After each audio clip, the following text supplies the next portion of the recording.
राधा राधा राधा राधा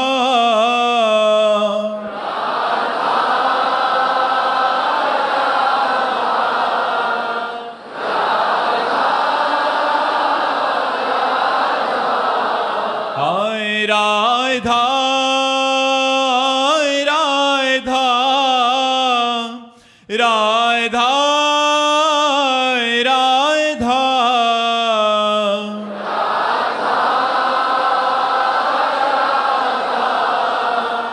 राधा राधा श्री राधा वल्लभ लाल की, समस्त संत हरि भक्तन की, श्री वृंदावन धाम की, सतगुरुदेव भगवान की। प्रभात केसरी जी प्रयागराज से।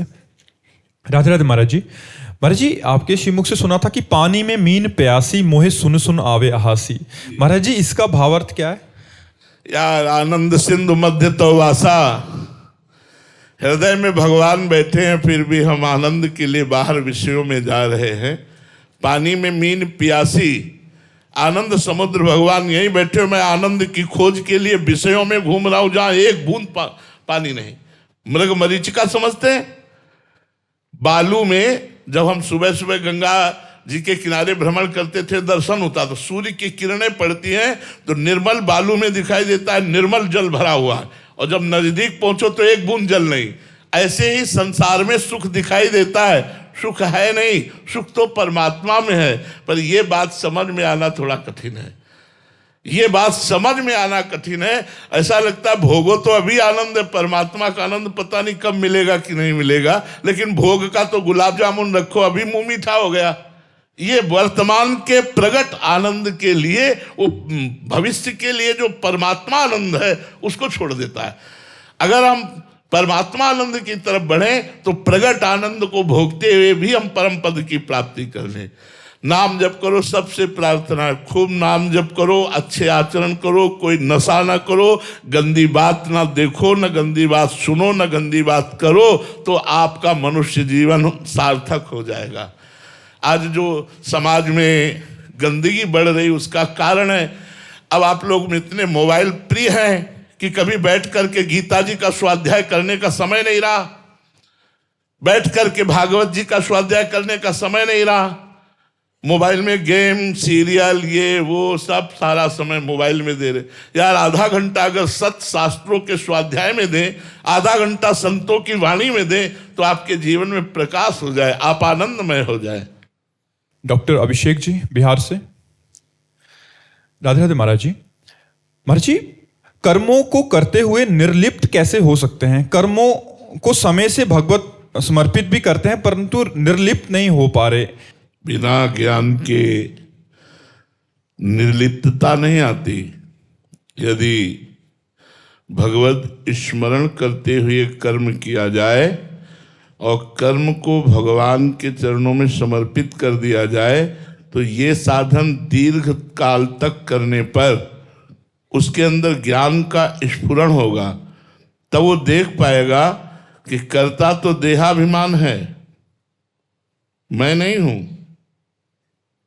गुणानुगुण वर्तन्ते मनुष्या पार्थ सर्वसा, त्रिगुण माया की प्रेरणा से यंत्रवत शरीर से चेष्टाएं हो रही हैं, मैं उनका दृष्टा हूं, करता नहीं।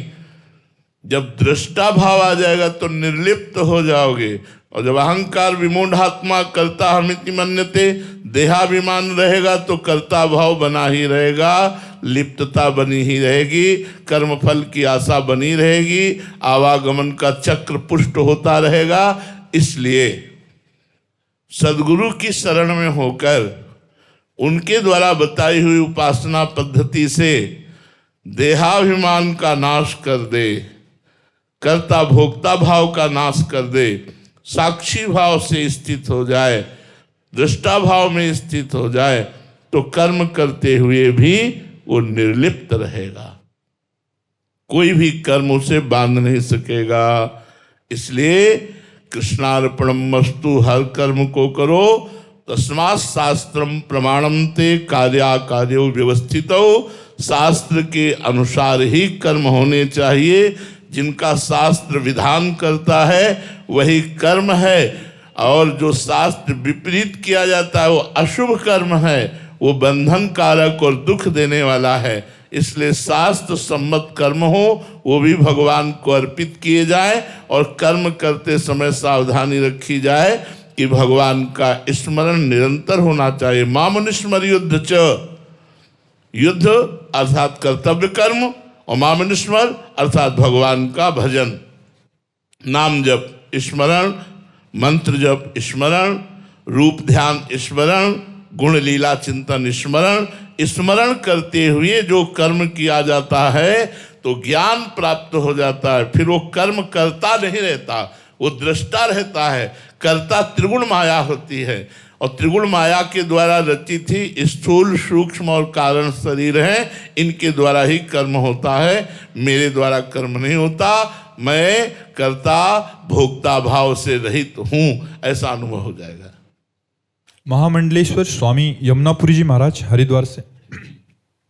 राधे राधे महाराज जी। महाराज जी, अद्वैत सिद्धि होना किस प्रकार संभव है? क्या अद्वैत सिद्धि होने के बाद पहले की तरह जीवन सामान्य रहता है?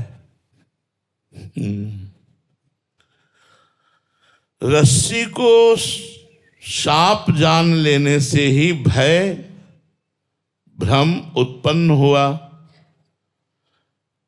जब हमारी मिथ्या दृष्टि सर्प बुद्धि खत्म हो गई तो भय भ्रम नष्ट हो गया। तो वैसे ही पड़ा है, उसमें कोई अंतर थोड़ी हुआ, वो तो वैसे ही पड़ा है, केवल भय और भ्रम नष्ट हो गया। ऐसे ही एकोहम बहुश्यामा, एक मैं बहुत रूपों में हो जाऊं, वही ब्रह्म जो तू है तत्त्वम असि। तुम्हारा संकल्प ही नानात्व को प्राप्त हुआ है। संकल्प रहित हो गए, नानात्व का भाव खत्म हो गया, एको ब्रह्म द्वितीयो नास्ति। तो बस वो अपने आप में ही रमण करता है, अपने आप में ही खेलता है, अपने आप में ही वो व्यवहार करता है। वो वहां द्वैत है ही नहीं उसकी दृष्टि में। देखने वालों को लग सकता है कि एक साधारण पुरुष जैसी उसकी खान पान उठना बैठना चेष्टा है, लेकिन उस करता हुआ भी वो नहीं करता, खाता हुआ भी नहीं खाता, देखता हुआ भी नहीं देखता, सुनता हुआ भी नहीं सुनता, क्योंकि वो जान रहा है कि सुनने का काम श्रवणेंद्रिय का है, खाने का काम रसेंद्रिय का है, पोषण प्राणों का होता है। मैं तो केवल इसका देखने मात्र से दृष्टा मात्र हूँ। तो अपने स्वरूप का बोध हो जाने पर सब अपनी आत्मा है, ये नानात्व तो खत्म हो जाता है, एक केवल रह जाता है। तो उसका व्यवहार भले आपको संसारिक जैसा दिखाई दे, लेकिन उसकी स्थिति संसार से परे होती। व्यवहारिक तो ऐसा दिखाई दे सकता है कि जैसे एक अज्ञानी पुरुष ऐसे एक ज्ञानी पुरुष। महाराज जी, सामने वाले ने प्रतिकूलता किया तो फिर उसका रिएक्शन क्या होगा उस समय उस महापुरुष के हृदय में? यही स्थिति है कि सामने से आई हुई प्रतिकूलता को मुस्कुरा के चल देगा। हमने देखा है, हरगोविंद जी की रास हो रही थी, ये 27-28 वर्ष पहले की बात है। तो एक संत दिगंबर आए, सबसे पीछे खड़े थे हम, तो आए और खड़े हो गए। वैसे विशाल शरीर, गौरवर्ण, ऊर्ध्व दृष्टि, देखने से ही लग रहा था ब्रह्मबोध संपन्न महापुरुष है। थोड़ी देर ऐसे रास को देखते रहे। एक लड़का आया 27-28 वर्ष का, उसने पीछे से लात मारी, उनको दिगंबर देख करके बूट पहन के लात मारी। वो थोड़ा सा ऐसे हुए, 3-4 लात मारी। ऐसा लग रहा था उनके लगी नहीं, वो ऐसे देख रहे थे, फिर ऐसे सर नीचा किया, मुड़े चले गए। उस लड़के को देखा भी नहीं जिसने लात मारा, उसको देखा भी नहीं पलट करके कौन लात मार रहा है। इतने शरीर से निरपेक्ष स्वरूप स्थित, यदि आई हुई प्रतिकूलता का वो विरोध करते हैं, अपमान का, तिरस्कार का विरोध करते हैं, तो अभी उनको बोध प्राप्त नहीं हुआ, उनको भगवत तत्व का बोध प्राप्त नहीं हुआ। अगर बोध है तो जैसे मेरी जबान मेरे दांतों से कट जाए तो मैं किसको दोष दूं? मेरे हाथ से मेरे को चोट पहुंच जाए तो मैं किसको दोष दूं? ऐसे वो महात्मा जो ब्रह्मबोध संपन्न होता है, वो आत्मदृष्टि रखता है, एक तरफ कोई चंदन लगावे और एक गाल में तमाचा मारे, समान दृष्टि जब दोनों के प्रति होगी तब वो महात्मा कहलाएगा, तब वो महात्मा कहलाएगा। अगर उसके अंदर प्रतिकूलता का भाव आता है तो अभी ब्रह्मबोध नहीं हुआ। जो आत्माराम पुरुष है सर्वत्र अपनी आत्मा को देखता है, उसके द्वारा किसी के प्रति भी किसी भी तरह की अमंगल या प्रतिकूल चेष्टा हो ही नहीं सकती। अगर कहीं लीला में दिखाई दे कि कोई उदाहरण दे तो भगवान की लीला का संपादन करने के लिए है, ना कि महात्मा की स्थिति का प्रदर्शन कराने के लिए। महाराज जी, एक तो सिद्धावस्था है, ये जो परमहंस अवस्था आपने बताई है, एक साधक कोटि से चल रहा है और काफी समय हो गया चलते चलते, तो महाराज जी क्या उनके अंदर विचार आएगा कि ये ऐसा हुआ, फिर विचार से काट के? हाँ, साधक क्या करेगा कि जैसे आपने हमें मारा तो हमारे अंदर विचार आएगा, हमें अनुभव हो रहा है कि हमें पीड़ा पहुंचा रहा है, प्रतिकूल परिस्थिति पैदा कर रहा है, लेकिन उस समय हम चिंतन करेंगे कि मेरा कोई कर्म इसको प्रेरित कर रहा है, इस शरीर का कर्म, और इस शरीर को इस समय दंड मिलना चाहिए, इसलिए ये बेचारा तो निमित्त है, प्रधान तो मेरा ही कर्म है, तो उसको डांटने की जरूरत नहीं, क्योंकि वो मेरे ही पाप कर्म से प्रेरित होकर मुझे दंड दे रहा है। साधक ऐसा देखेगा, ब्रह्मज्ञानी ऐसा भी नहीं देखेगा। तो सच्चा ब्रह्मज्ञानी वही है जो प्रतिकूलता में, अपमान में, निंदा में, तिरस्कार में द्वेष न करे। संसारिक पुरुष तो एक गाली दो गाली देना चाहेगा, लेकिन महात्मा करत जे अनुसहन निंदक तिन्हु पे अनुग्रह कियो, जिन्होंने अपमान किया, माला, गाली दिया, उनका भी मंगल किया, उसका नाम महात्मा है। सुषमा मंगला जी आगरा से। राधे राधे गुरुदेव। गुरुदेव, संसारिक सुख नाम की जिस मरीचिका के पीछे हम सब भागते फिरते हैं, उस सुख की परिभाषा अर्थात क्या है महाराज जी? ब्रह्म। ब्रह्म। संसार का सुख क्या है? ब्रह्म। परमात्मा का सुख क्या है? सत्य, चिद, आनंद, सच्चिदानंद रूपाय।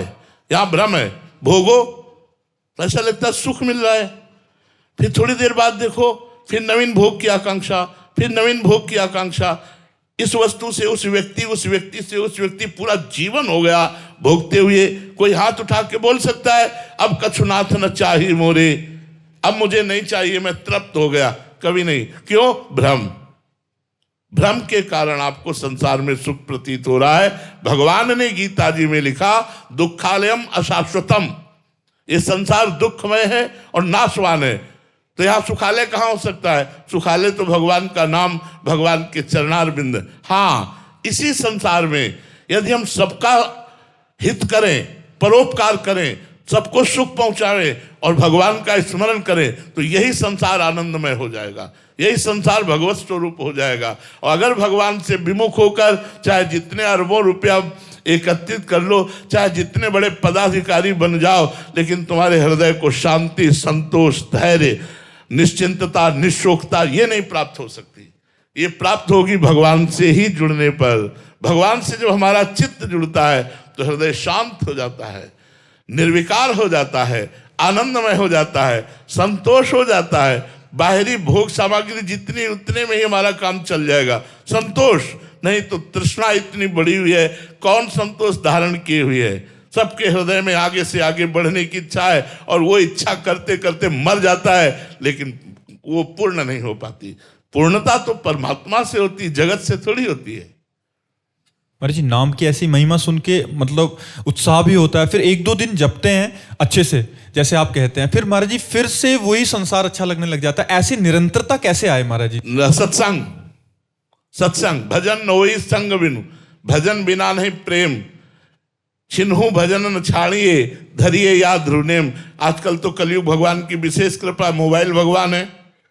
मोबाइल में सत्संग रोज सुनिए, आप भले यहां ना आ पाए, लेकिन 10 मिनट एक क्लिप सुनिए, चार्ज हो जाओगे। रोज सुनोगे सत्संग तो चार्ज हो जाओगे, अध्यात्म का बल तुम्हारे अंदर जागृत हो जाएगा। नहीं तो सत्संग जिनके जीवन में नहीं है, देखो कल यहीं एक खड़ा होकर के बच्चा बोल रहा था कि मैं 9वीं क्लास से शराब और बेविचार और इतने ऐसे कि आज मैं 12वीं क्लास में हूं, मेरी हालत ये हो रही कि मैं अपने को नष्ट कर लूं।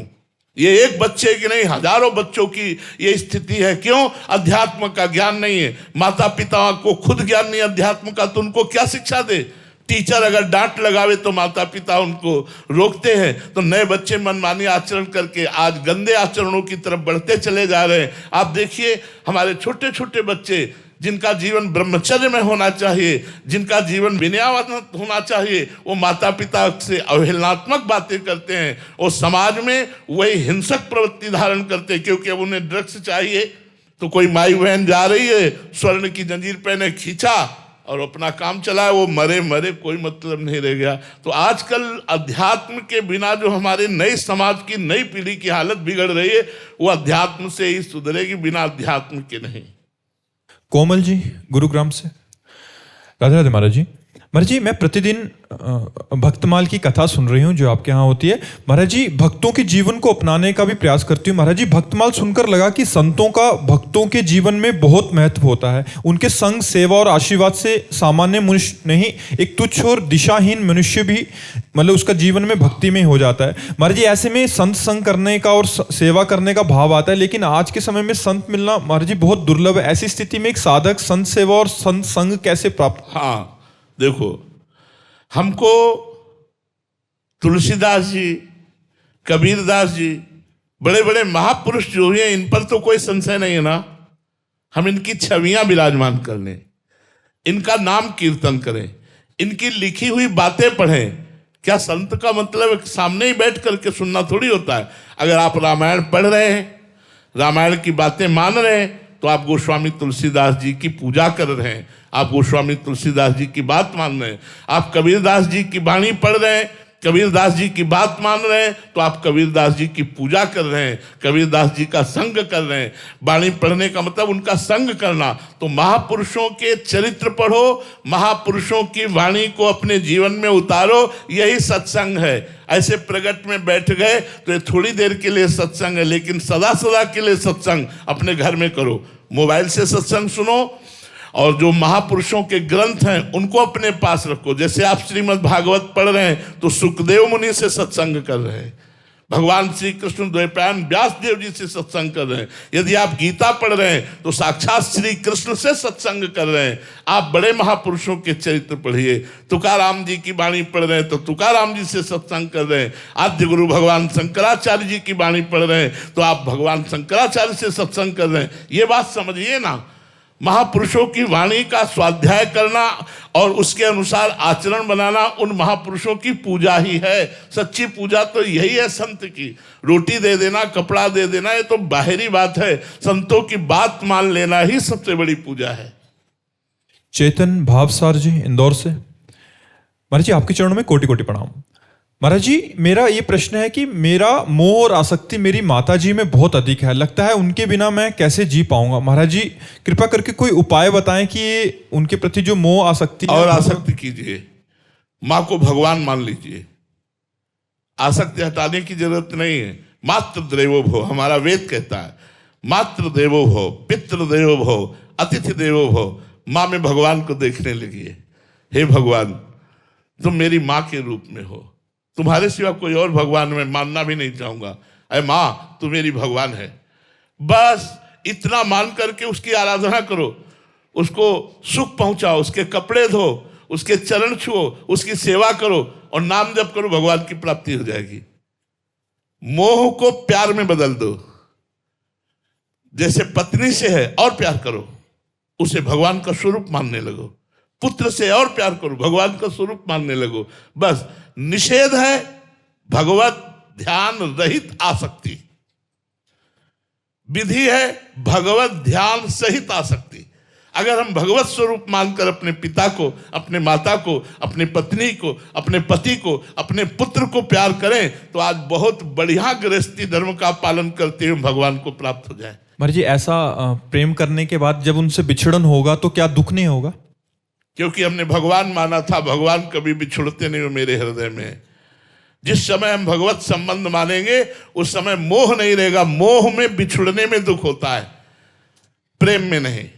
प्रेम में भगवान माना है तो मुझे सदैव मेरे साथ है ऐसा अनुभव होगा, उसको कभी वियोग का अनुभव नहीं होगा, वो सदैव भगवान के सानिध्य का अनुभव करेगा, उसके अंदर बिछोह नहीं आ पाएगा। मोह में, राग में, आसक्ति में ऐसा होता है, लेकिन भगवत प्रेम में ऐसा नहीं, क्योंकि भगवान निरंतर हृदय में ही विराजमान है। महाराज जी सतत ऐसा भाव बना रह सकता है?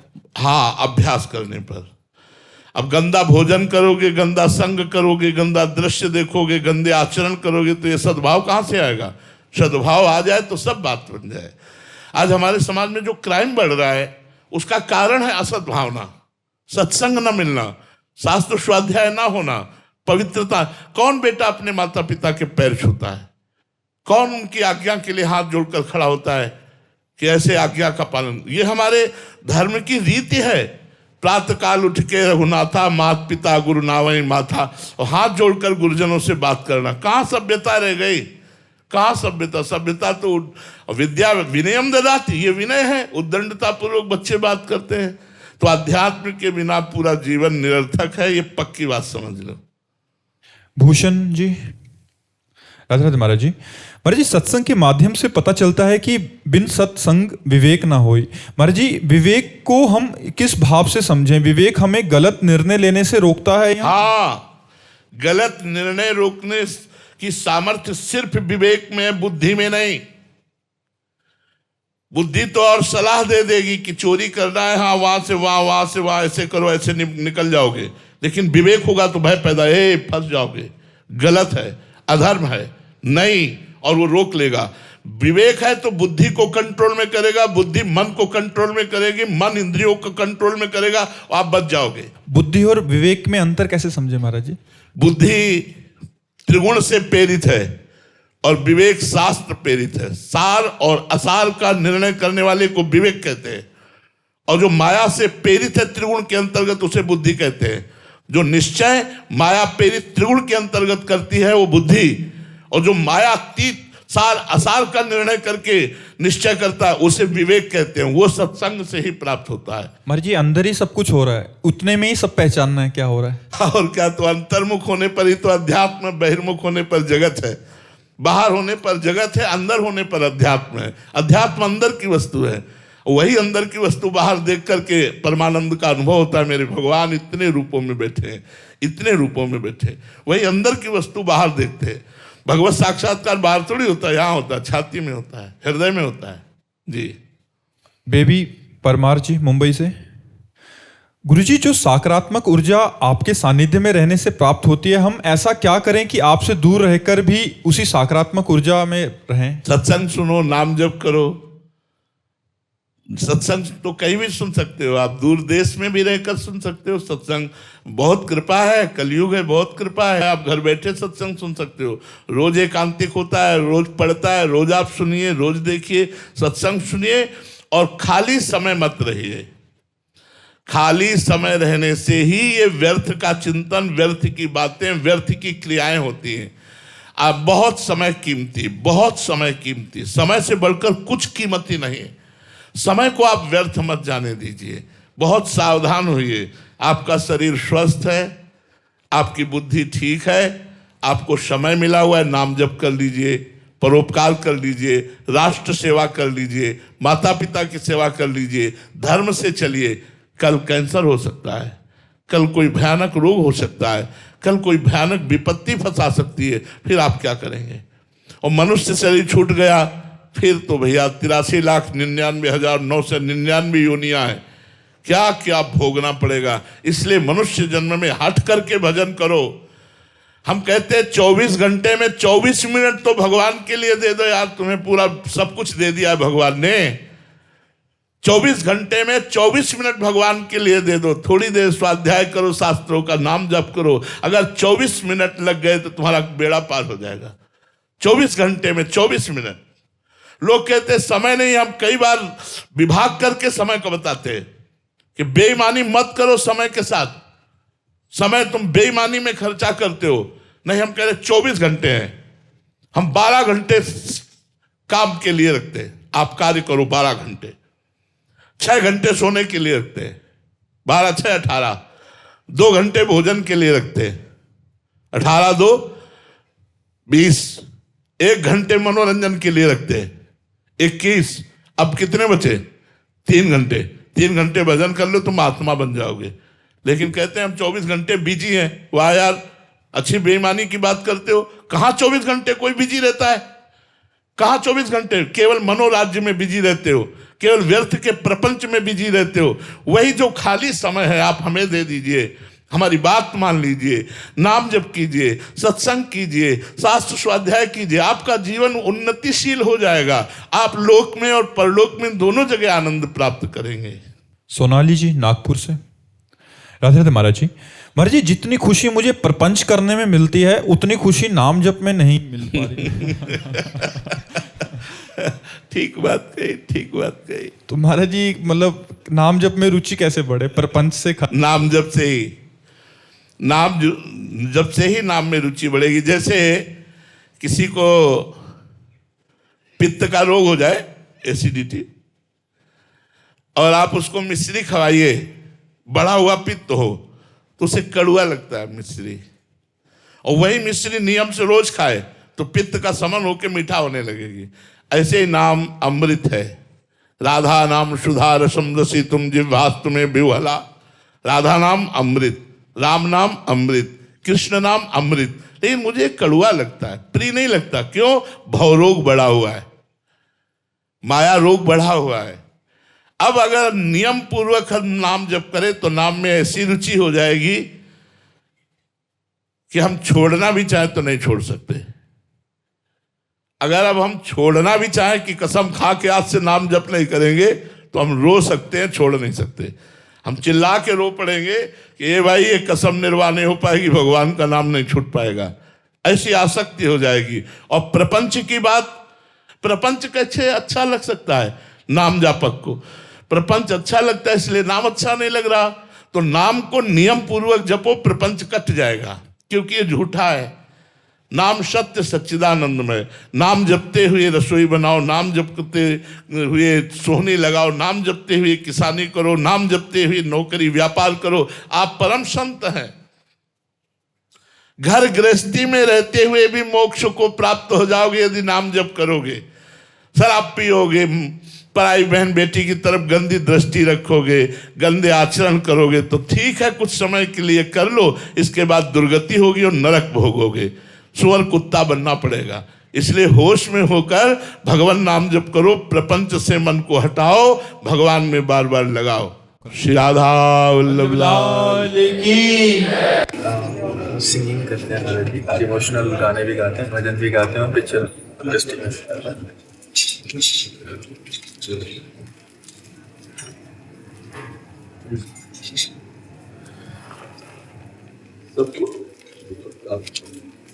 ठीक है,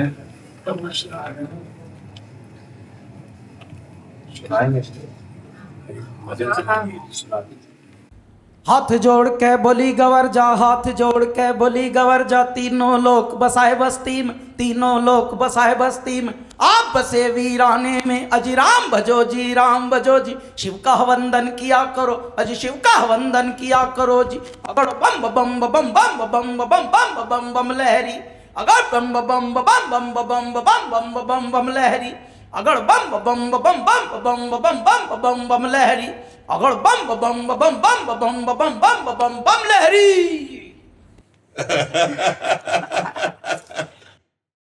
मेरी एक सुनो अंतर्यामी, मेरी एक सुनो भोले स्वामी। मैं तो दासी जन्म जन्म की, मैं तो दासी जन्म जन्म। बाली उम्र से भक्ति करती, बाली उम्र से भक्ति कर। तुम्हें छोड़ के कहीं न जाऊं, तुम्हें छोड़ के कहीं न जाऊं। रात दिवस तेरे चरण दबाऊं, रात दिवस तेरे चरण दबाऊं। तुम्हें जो छोड़ूं तो मर जाऊं, तुम्हें जो छोड़ूं तो मर जाऊं।